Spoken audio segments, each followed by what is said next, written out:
할렐루야, 감사합니다. 감사합니다. 할렐루야. 드림교회 와서 제가 1년 2개월 동안 출석하면서 또 목사님께서 오후 강의를 또 맡겨주셔서 엔드타임 했던 기억이 납니다.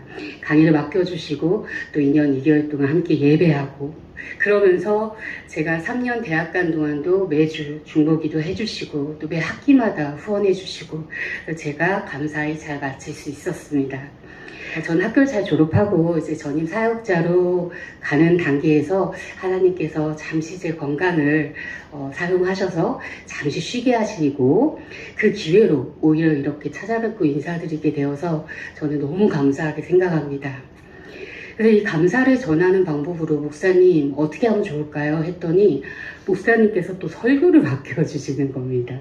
심지어 오전 오후를 다요.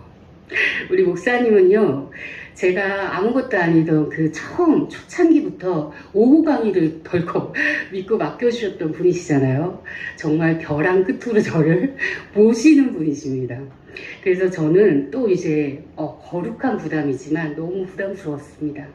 오후 강의 내내 매주 그랬어요. 매주 너무 거룩한 부담에 눌리는 겁니다. 벼랑 끝에 선 기분이에요. 그런데 그럴 때 제가 고백을 하게 되더라고요. 그러니까 저를 보게 됩니다. 제 한계를 마주하게 되는 거예요. 하나님, 저는 못해요. 하나님, 저는 능력도 없고요. 하나님, 제가 뭘 어떻게 해요. 도와주셔야 됩니다. 하나님이 하셔야 돼요. 그리고 제가 붙을 수 있는 거는 말씀과 기도뿐입니다. 하나님밖에 없더라고요. 저 누구에게 기대겠어요. 그래서 제가 좀 깨닫게 됐어요. 이번에 목사님은 저를 벼랑으로 모시는 게 아니라 하나님 앞으로 세우시는 거구나. 이게 지혜구나 라는 걸 깨달았습니다. 그러면서 묵상 가운데 이 말씀을 제가 가져왔어요. 왜냐하면 오늘 본문에서도 이 벼랑 끝에 선 여인을 우리가 만나게 됩니다. 이 여인은요, 그 욥에 계시죠. 모세의 어머니입니다. 그런데 인간의 눈으로 보면요, 마치 아이를 포기하는 것 같아요. 그리고 믿음이 아닌 뭔가 현실을 타협하고 굴복하는 것 같이 보입니다. 그런데 과연 그런가? 우리가 이 말씀을 통해 오늘 은혜 받기를 원합니다. 먼저 당시 상황을 좀 볼게요. 요게벳이 아이를 갈대밭에 아이를 바구니에 넣어가지고 역청 물이 안 새게 해가지고 갈대밭에 마치 버리는 것처럼 둘 수밖에 없었던 그 상황. 네, 바로 이집트에서 히브리 민족이 노예 생활을 하던 때였습니다. 야곱의 11번째 아들인 요셉이 먼저 이집트 총리가 되었죠. 그리고 본인의 형제들과 아버지와 다 불러들였습니다. 왜냐하면 당시에 가나안에 기근이 심해서 다 굶어 죽게 생겨서 이제 총리가 된 요셉 때문에 야곱과 가족들이 고센 땅 이집트에 정착을 했는데요. 지금 이 시기로부터 500년 전입니다. 그래서 어떻게 됐을까요? 고센 땅은 아주 좋은 땅이었어요. 이집트에서. 그리고 하나님의 축복을 받았죠. 그러니까 점차 강성하는 겁니다. 그런데 이때는 이스라엘이라는 나라가 아직 없을 때였죠. 왜냐하면 모세가 장성해서 출애굽을 해서 가나안 땅에 가서 이스라엘을 세웠으니까요. 이때는 나라가 없었어요. 그래서 그냥 민족이었습니다. 히브리 민족. 그런데 총리 요셉을 몰랐던 이 바로 왕, 이집트 왕을 바로라고 했는데 바로 왕이 볼 때 어땠을까요? 불안한 겁니다. 장성하거든요. 불어나거든요. 그래서 노예를 시키기 시작한 겁니다. 핍박하기 시작했죠. 그래도 불어나요. 그러니까 어떻게 했습니까? 이때 모세 때 사내 아이가 태어나면 다 죽여라고 한 겁니다. 그래서 모세도 죽을 위에 처했습니다. 그래서 그런데 산파들은 이제 하나님을 두려워했기 때문에 아기를 죽이지 않았어요. 핑계를 댔죠. 이 이야기 다 아시죠? 네, 모세의 출생 이야기입니다. 그러나 오늘 우리가 주목해야 될 것은 모세가 아니라 바로 요게벳입니다. 어머니 요게벳. 오늘 본문에서 세 단계의 흐름을 보게 됩니다. 볼까요? 먼저 어머니가 아기를 3달간 숨깁니다. 먼저 숨겼습니다. 그 다음에 도저히 숨길 수 없게 되자 어떻게 합니까? 강가에 두고요. 그 다음에 그것을 바로의 딸이 발견하게 됩니다. 이게 바로 맡기는 역사. 그 다음에 마지막으로 보니까 더 놀랍게도 아기가 다시 요게벳의 손으로 돌아갑니다. 그리고 자란다고 표현되어 있어요. 자라고 어느 정도 자란 다음에 다시 이집트 왕자 바로의 딸에게 돌아가는 그 왕자로서 장성하는 이 성장, 숨김, 맡김, 성장, 이 흐름이 오늘 본문 안에서 드러나고 있는 것을 발견할 수가 있습니다. 그러면 먼저 첫 번째, 숨겨진 세 달을 보고자 합니다.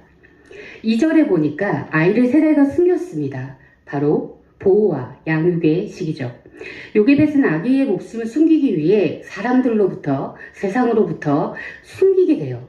이거는 사실 우리 공동체의 중요한 첫 번째 사명이자 역할이기도 합니다. 보면 예수님께서도요, 누가복음 2장 52절에 보면 예수는 지혜와 키가 자라가며 하나님과 사람에게 더욱 사랑스러워 가시더라 라고 했습니다. 예수님도요, 가정 안에서 부모 밑에 순종하며 자라는 과정, 시간이 필요했던 것입니다. 여러분, 우리 성도 여러분들은 어떻게 교회에 처음 출석하셨나요? 기억하세요? 우리 소연이 같은 경우는 엄마 아빠 손잡고 왔을 거고, 우리 친구들 같은 경우 친구 손을 잡고 오기도 합니다. 보통은 전도되어서 교회에 오게 되죠. 그러면 우리가 만나는 첫 교회, 공동체에서 사람들을 만나게 되는데 어쩌면 하나님보다 사람을 더 먼저 만나게 됩니다. 그랬을 때 우리가 어린아이를 처음 품에 안은 어머니같이 이 사람들을 우리는 어떻게 합니까? 보호합니다. 세상으로부터 약간 보호하고, 또 어떻게 어머니가 훈육하죠? 막 논리적으로 따집니까? 아닙니다. 아이가 실수하면 사랑으로, 무조건적인 사랑으로 아이의 눈높이에 맞춰서 보호하고 양육하는 그러한 시기가 필요한 것입니다. 그래서 우리는 첫 공동체에서 이토록 세상으로부터 보호받는 경험을 하게 됩니다. 그러나 이것은 영원한 보호는 아닙니다. 영원한 보호는 아니에요. 두 번째 흐름을 보니까요, 3절에 더 숨길 수 없게 되매 강가 갈대 사이에 두고, 네. 요게벳은 더 이상 아이를 세상으로부터 숨길 수 없는 때를 맞이합니다. 그래서 어떻게 합니까? 아기를 집 밖으로 데리고 나갑니다. 그리고 강가에 내려놓죠.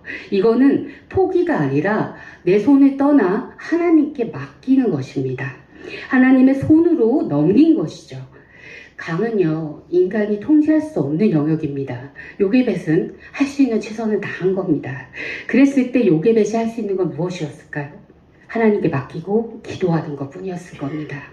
성경에서 보면요, 사도행전 12장에 베드로가 투옥되는 사건이 나옵니다.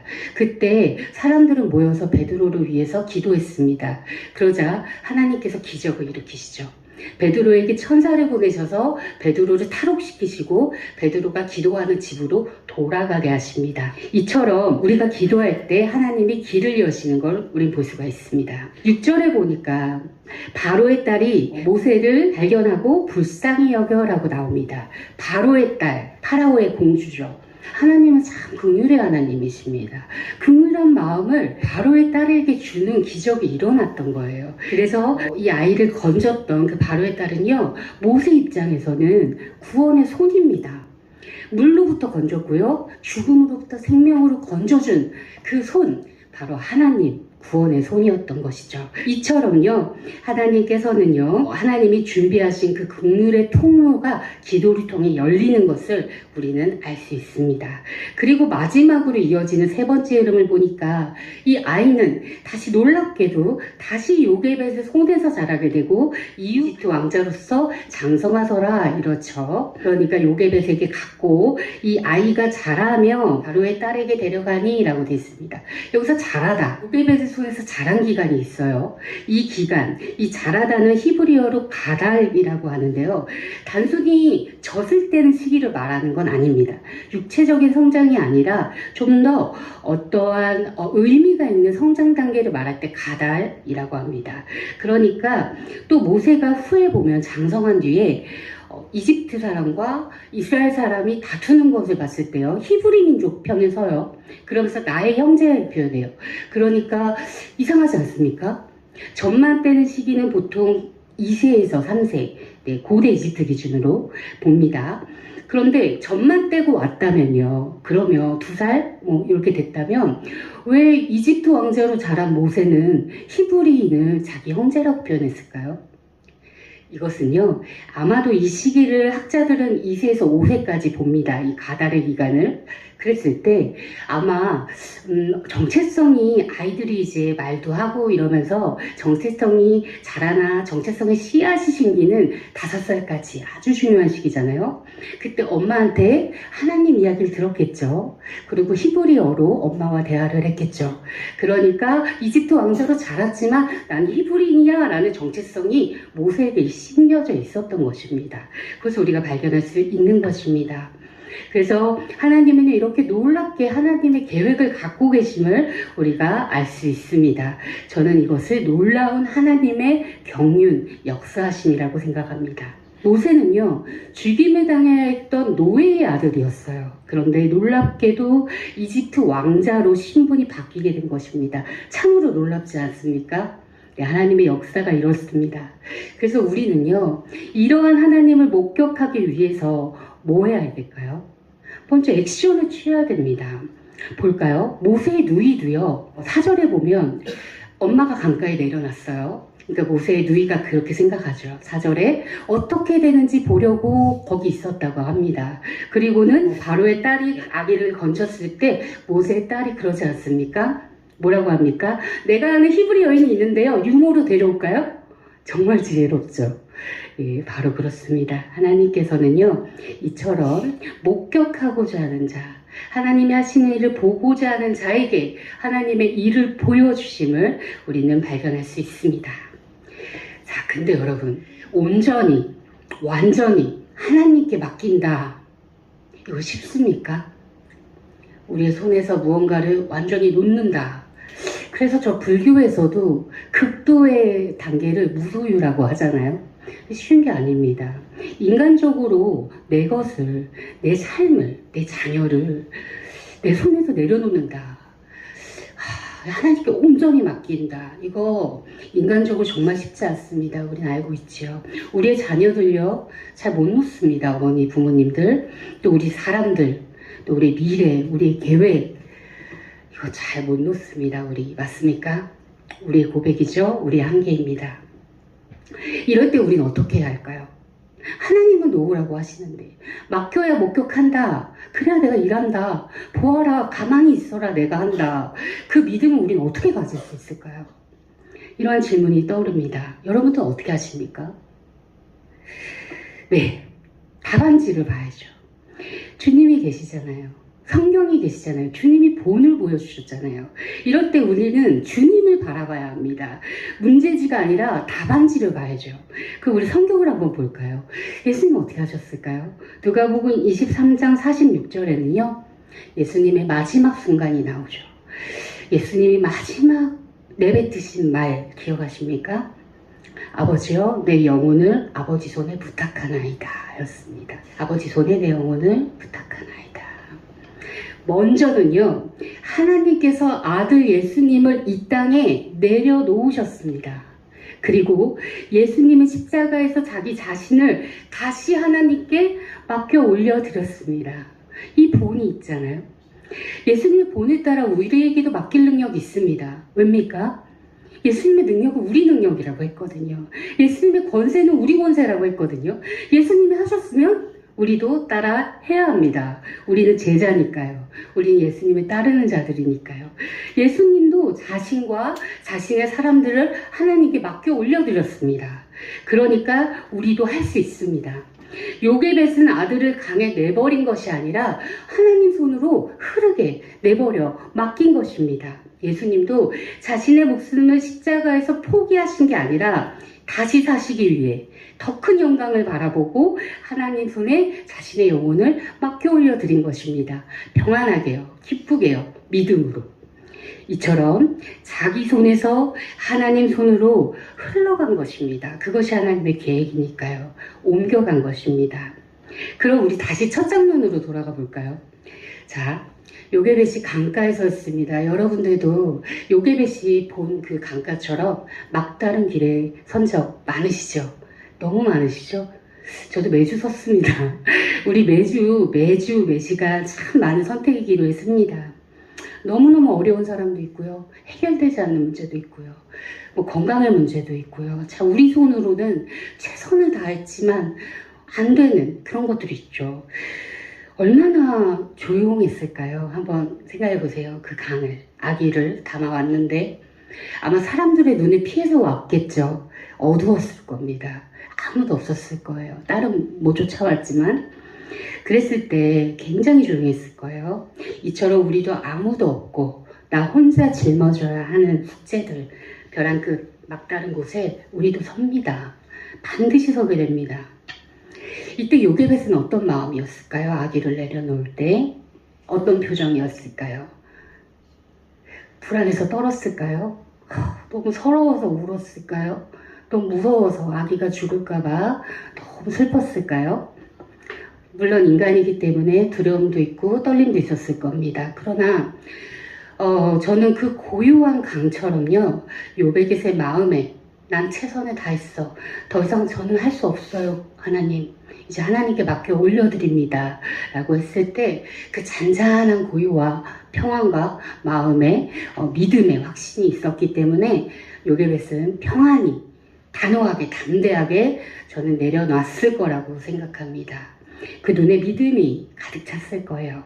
그리고 하나님 그걸 보셨을 겁니다. 요게벳은 아들을 강가에 버린 게 아니라 포기한 게 아니라 하나님 손으로 옮겨가도록 온전히 내려놓은 것이고 맡긴 것입니다. 자기 손에서 하나님 손으로 내 아이가 옮겨가도록 행한 것입니다. 그렇습니다, 여러분. 맡긴다는 것은요, 단순히 손을 놓는 것은 물론 아닙니다. 포기 아닙니다. 사랑하는 성도 여러분, 강의 주인은 누구십니까? 여기 강의 주인, 강 주인 있으십니까? 없지요. 강의 주인은 하나님이십니다. 그렇다면 우리는 그러면 아무것도 안 해도 돼요? 포기하고 내려놓고 이제 하면 되나요? 사실은 아니죠. 우리 얼마나 열심히 살아갑니까? 우리는 강 위에 있습니다. 그러나 우리는 노를 잡고 있습니다. 하나님이 우리 인생의 파수꾼으로, 대장으로 우리 세워놓으셨잖아요. 그래서 우리가 자유의지를 갖고 선택하는 겁니다. 때문에 노는 잡아야 돼요. 노를 포기하면 안 됩니다. 때로는 힘을 다해 노를 저 물길을 거슬러 가야 합니다. 하나님과도 다툴 때가 있어요. 야곱처럼.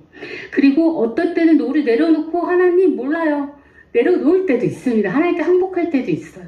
흐름을 맡겨야 할 때도 있습니다. 그러나 분명한 것은 우리가 강의 주인은 될 수 없다는 거예요. 노를 저을 수는 있지만요. 선택할 수 있지만요. 강을 다스리시는 분은 하나님이라는 겁니다. 우리가 강의 주인, 내 삶의 주인이 되려 한다면 정말 어려운 삶을 살게 될 겁니다. 내가 다 책임져야 되잖아요. 내가 다 짊어져야 되잖아요. 그러니까 하나님 뭐라 그러십니까? 예수님께서 나의 멍에는 가볍다. 나의 멍에를 져라. 너의 멍에를 지지 마. 나에게 멍에를 같이 지자. 이렇게 하시죠. 특별히 우리 자녀와 우리의 사람들, 우리의 삶 이런 것들 내가 다 움켜쥐고 계십니까? 이거 나 아니면 안 될 것 같아요. 물론 열심히 하십시오. 할 수 있는 최선을 하세요. 그러나 인정하셔야 합니다. 교회는 믿음의 공동체는 그리고 우리 삶 속의 사람들, 우리가 붙잡는 공동체가 아니라요. 우리 교회는 사람을요, 붙잡는 게 아니라 하나님 앞에 이렇게 세워드리는 공동체입니다. 요게벳이 모세를 하나님께 맡겼던 것처럼 우리도 우리 삶과 사람들을 하나님께 맡길 수 있어야 합니다.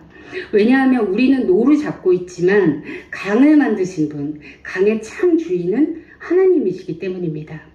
하나님께서 이미 물길을 계획하셨음을 믿으시기를 바랍니다.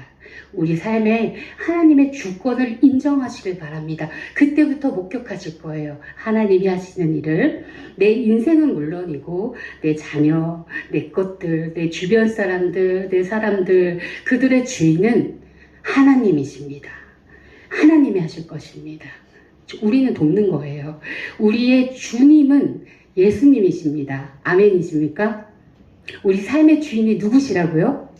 예수님을 믿고 맡기시는 그러한 놀라운 역사가 우리 삶에 가득할 때 우리는 벼랑 끝에서 그 끝에서 하나님의 손을 볼 것이고요. 하나님의 손을 맞잡고 하나님과 1대1로 눈을 마주치는 경험을 하게 될 것입니다.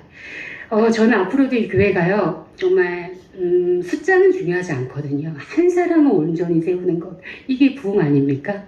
우리 스스로부터 온전히 세우시고 하나님 앞에 또 많은 또 전도 열심히 하고 있는 걸 알고 있습니다.